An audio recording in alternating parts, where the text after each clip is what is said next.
Sara, cuando quieras. La primera presentación oral la presentará Enrique Martín Gallo, del Centro de Biología Molecular Severo Ochoa, del Hospital de la Princesa de Madrid. Nos presentará una comunicación oral titulada Specific Spatial Immune Landscapes of Lymph Nodes with Undetectable versus Active HIV Replication. Adelante. Pues muchas gracias. Y en primer lugar, agradecer al comité por haber seleccionado este estudio para presentar oralmente. Bien. Como sabéis, la persistencia del VIH en parte está causada por la capacidad de los reservorios de persistir en diferentes tejidos en el organismo, y entre ellos el tejido linfoide como los nódulos linfáticos. Hemos ido aprendiendo a lo largo de los años que también en esos tejidos la localización de las células de reservorio es muy importante para la persistencia viral, de tal manera que sabemos que estas células de reservorio se localizan en los folículos B y que, de hecho, la capacidad de la respuesta inmunitaria y de los linfocitos TCD8 de llegar a esos folículos B se ha asociado también con el control de la infección. Por otro lado, sabemos que la naturaleza de enfermedad de infección crónica, de la infección por VIH, causa una inflamación crónica que va a afectar al sistema inmunitario, va a causar hiperinflamación, va a causar agotamiento y la inducción pues, de moléculas checkpoint receptors, como por ejemplo TIGIT o PD1. Por tanto, para entender y mejorar la inmunopatología del VIH y mejorar las terapias de cura, es necesario integrar toda esta información y comprender todas las interacciones que existen entre los diferentes tipos celulares que están situados en un nicho tan complejo como es un tejido y en un contexto inflamatorio. Por tanto, lo que necesitamos son técnicas que sean lo suficientemente potentes como para poder integrar toda esa información. En ese sentido, el MIBITOF o Multiplex Ion Beam Imaging by Time of Flight es una técnica que permite hacer análisis histológico utilizando anticuerpos que tienen conjugados, en vez de fluorocromos, metales. Sería algo similar al CyTOF que se utiliza como análogo de la citometría. ¿Esto qué permite? Pues permite analizar hasta 40 marcadores de manera simultánea, de tal manera que podemos tener una idea más completa del microambiente en el tejido. Para ello, para este estudio, lo que hicimos fue contactar con el grupo del Dr. Michael Angelo en Stanford, que es un experto en esta técnica y que ya había previamente trabajado pues, en el contexto de análisis de tejido en cáncer y también en tuberculosis. Y lo que hicimos fue establecer una colaboración entre nuestros grupos y Marta Calvet, cuando está finalizando ya su doctorado en mi grupo, se fue de estancia breve a este laboratorio a llevar a cabo estos experimentos en colaboración también con una estudiante del grupo de Angelo, Candace Liu, que además llevó a cabo el análisis bioinformático. Por tanto, estas son las personas que realmente han hecho el trabajo. Bien, pues lo que hicimos fue reclutar tejido de dos grupos de pacientes, 5 pacientes sanos y 5 pacientes con VIH, y dentro de los pacientes con VIH teníamos tejidos de personas que estaban en ART suprimidas, donde no podíamos detectar la expresión de proteínas virales como P24 en el tejido, mientras que teníamos otros tejidos sin replicación, o sea, con replicación activa, y al menos en 2 de ellos podíamos detectar la proteína P24.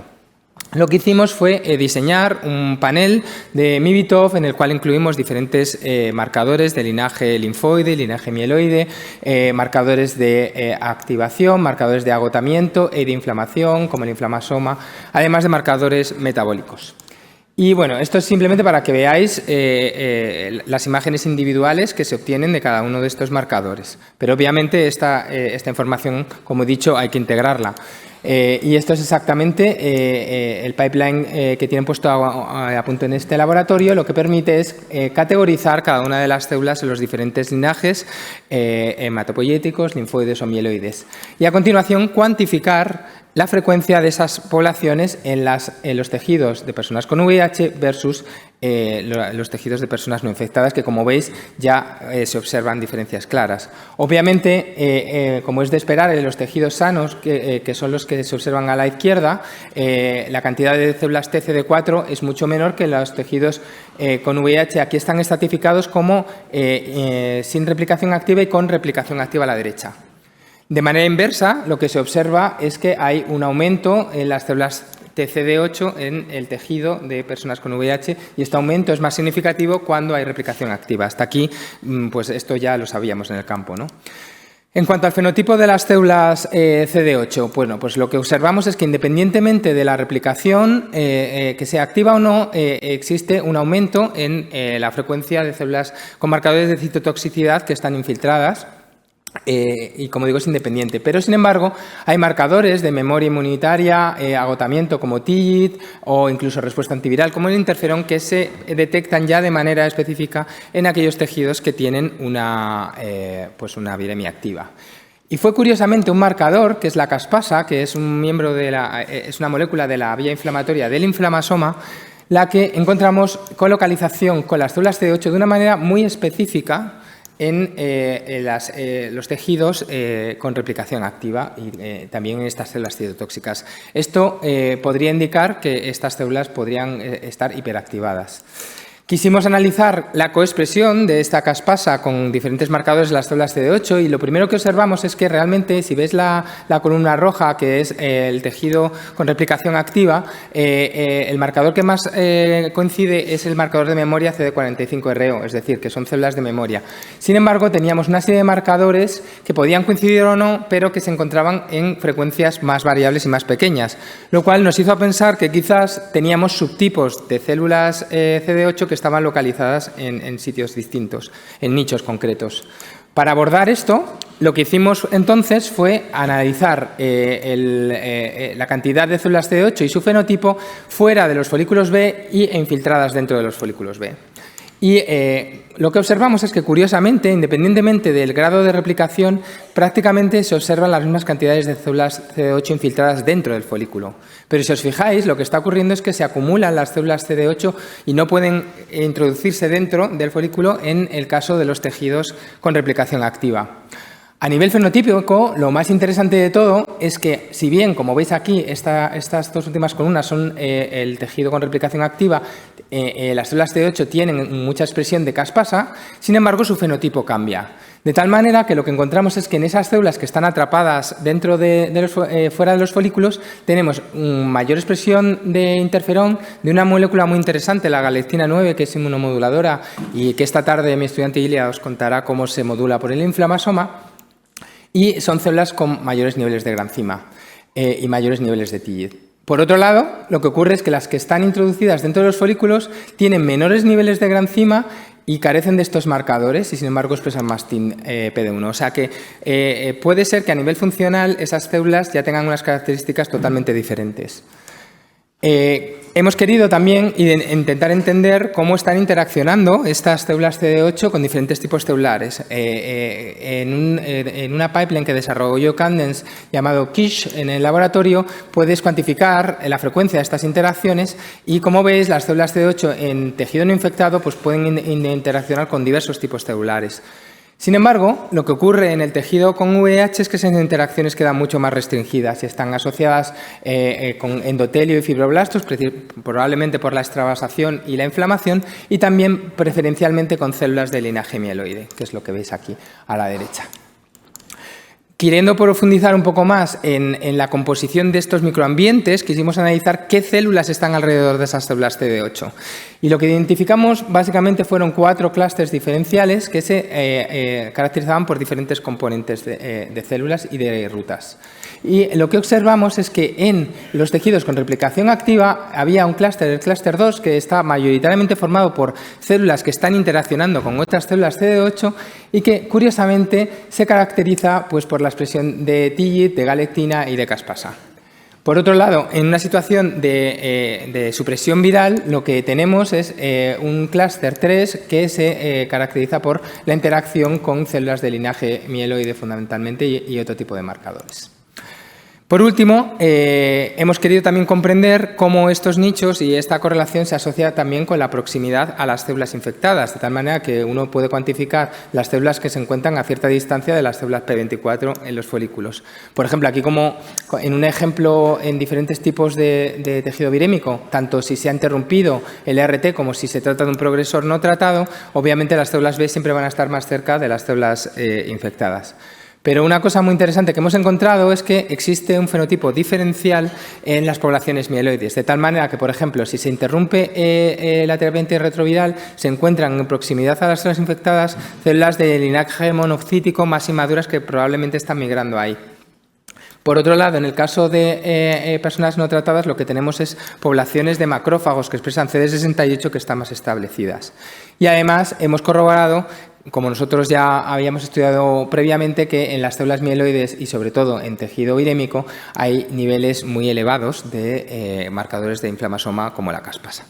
Por tanto, con la idea que quiero que os quedéis es que si bien existe una mayor concentración de células CD8 granzima E positiva citotóxicas en los tejidos de personas con VIH, en realidad la presencia de replicación activa correlaciona con un cambio fenotípico con la identificación de estas células CD8 caspasa positivas que además van a tener un fenotipo inmunometabólico diferencial en función de diferentes áreas de localización cerca o lejos de las células infectadas y que van a interaccionar con diferentes componentes del sistema mieloide o con otros componentes del tejido. Así que con esto me gustaría finalizar. Por supuesto, una vez más, dar las gracias a las personas que han hecho el trabajo, Marta, que ahora está en Gladstone, a Candence y a Michael Ángelo por la colaboración, a Magdalena Adrados de Llano de Anatomía Patológica del Hospital La Princesa, que fue la que nos proporcionó los tejidos, Ignacio de los Santos y Lucio García Fraile en el servicio, y a la financiación pública y privada. Y muchas gracias a todos por vuestra atención.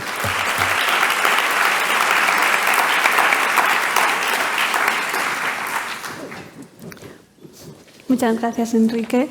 Mientras la gente se anima a hacer alguna pregunta o no, bueno, darte la enhorabuena por la presentación, es súper interesante, y la técnica también.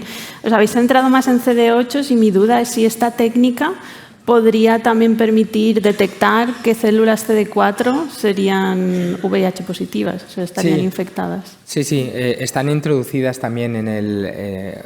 lo que pasa es que hemos centrado más toda esta historia en los linfocitos TC8, pero tenemos datos muy interesantes también en el tipo de células CD4, el tipo de células de memoria o naive que se reclutan, y también en células de linaje NK que están también afectadas. Sí. Gracias. Nuria. Pues yo soy Nuria Climent de Hospital Clinic. Felicidades por este gran trabajo, como siempre, los tienes acostumbrados. ¿Esperarías algo parecido en los marcadores de CD8 en periferia? Bueno, en mi experiencia lo que nosotros observamos es que sí que existen patrones diferenciales de expresión de checkpoint receptors y hemos estudiado inmunometabolismo. Ilia, de hecho, parte de su tesis ha sido en esto. Lo que ocurre es que las células en periferia tienen un nivel de activación menor que el que ocurre en el tejido. Entonces, es siempre un reflejo de lo que está sucediendo y quizás los estudios en periferia recogen solo algunos marcadores, pero no recapitulan todo, ¿no? Y yo creo que lo que es muy relevante en este caso es el entender que el marcador, la célula que puede o no acceder a eliminar el reservorio, tiene una serie de marcadores, una serie de alteraciones. Entonces, fíjate la cantidad de células que hay alrededor que no consiguen entrar. Entonces, yo creo que esto es importante entenderlo bien para poder diseñar estrategias que de alguna manera direccionen mejor la inmunoterapia. Muchas gracias. Vale, pues si no hay más preguntas, muchas gracias, Enrique. Pasaríamos a la siguiente.